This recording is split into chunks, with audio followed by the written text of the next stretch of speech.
Presiden Joko Widodo menyatakan akan bersikap tegas jika PT Freeport tidak mau melakukan usaha negosiasi dan musyawarah dengan pemerintah Indonesia. Saat ini proses negosiasi diserahkan kepada Menteri Energi dan Sumber Daya Mineral Ignatius Jonan.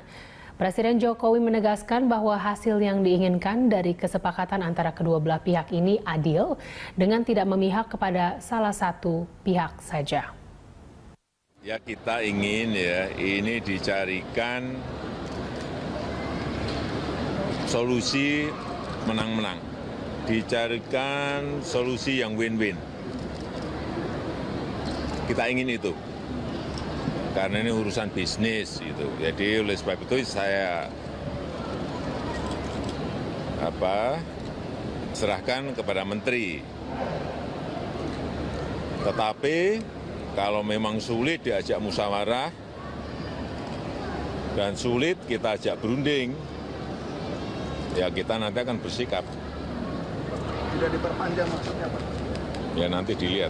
Ini kan masih menteri, masih berproses berunding dengan Freeport. Ya. Intinya itu aja.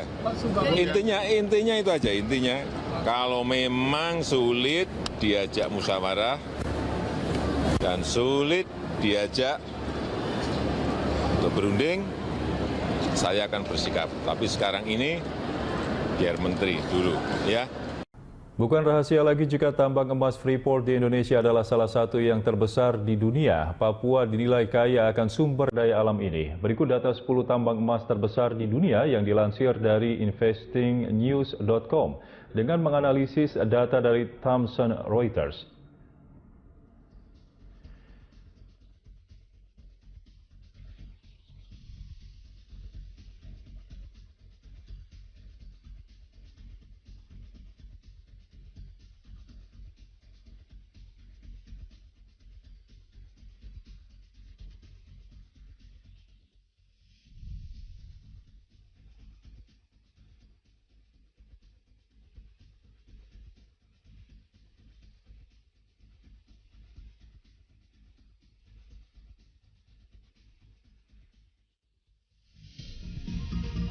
Sementara itu, Kementerian Keuangan tengah menghitung potensi penerimaan negara jika PT Freeport Indonesia mau mengubah status izin usaha dari kontrak karya menjadi IUPK.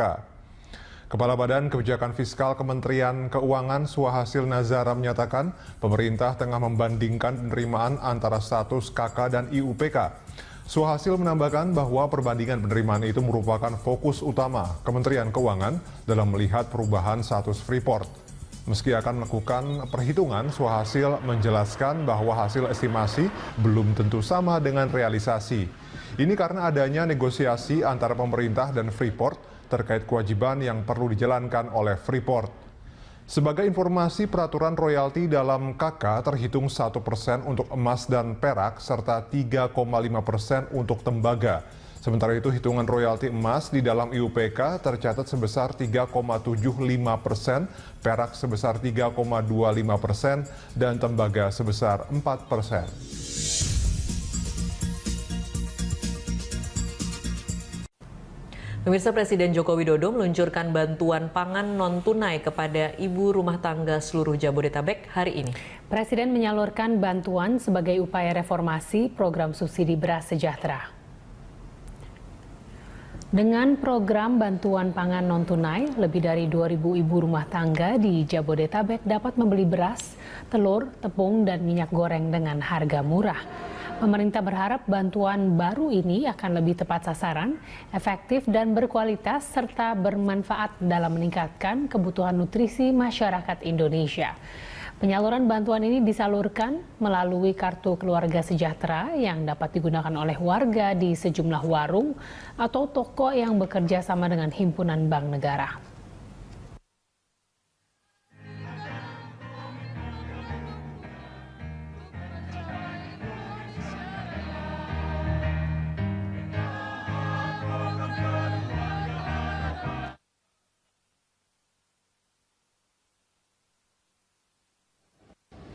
Uang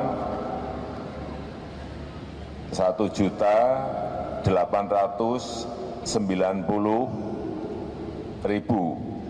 Ini yang berupa uang untuk PKH. Karena ada yang PKH, ada yang tidak PKH. Yang PKH isinya adalah 1.890.000 yang PKH.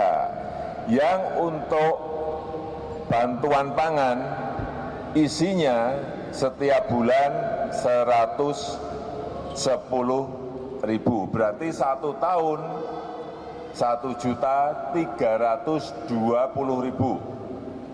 Tahu semuanya? Ya, tadi yang 1.890.000 itu diambilnya 4 kali, tidak bisa langsung diambil semuanya. Saya titip.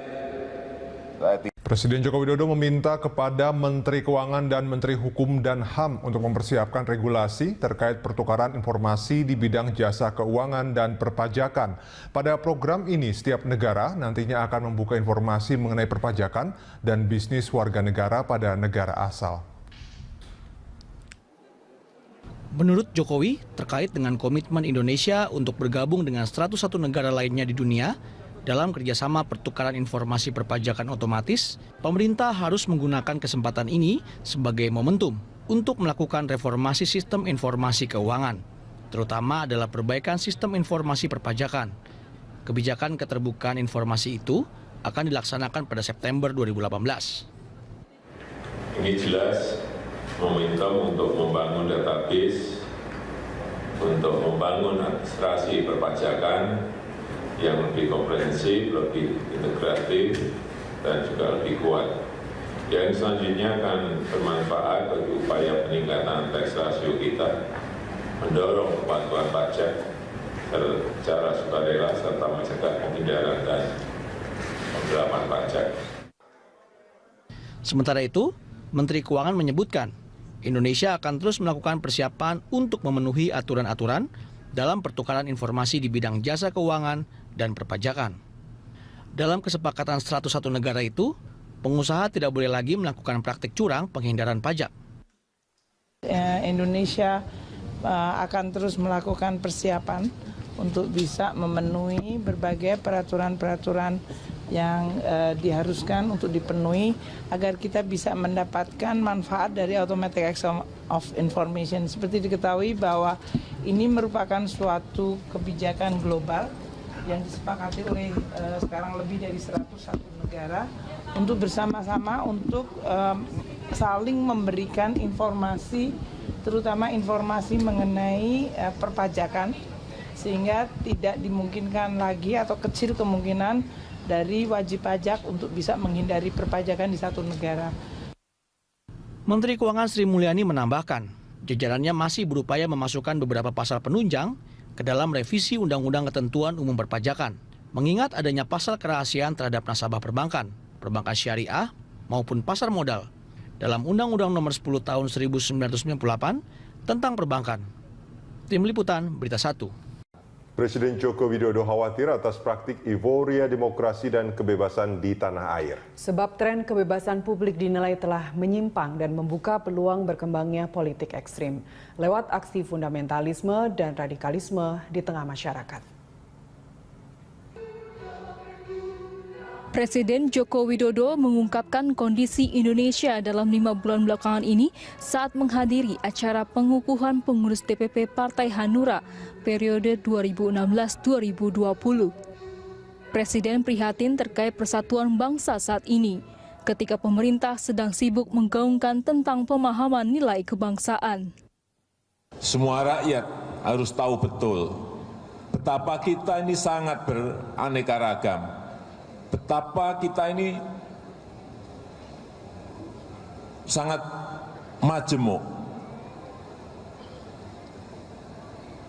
dan keanekaragaman yang melekat pada bangsa Indonesia ini menjadi jati diri, menjadi identitas sekaligus entitas Indonesia sebagai suatu bangsa. Selama ini keanekaragaman telah menyatu ke dalam masyarakat sebagai simbol keharmonisan. Seharusnya hal itu dijaga sebagai anugerah terindah. Sayangnya ada yang berbeda. ketika demokrasi saat ini sudah keluar dari yang semestinya. Apakah demokrasi kita ini sudah terlalu bebas dan sudah kebablasan?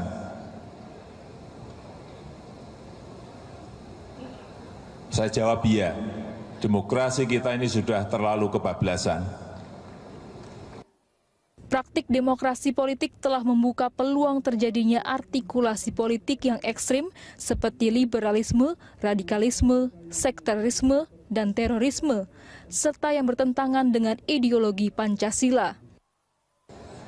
Dan penyimpangan praktek demokrasi itu mengambil bentuk nyata, ya seperti yang kita lihat akhir-akhir ini.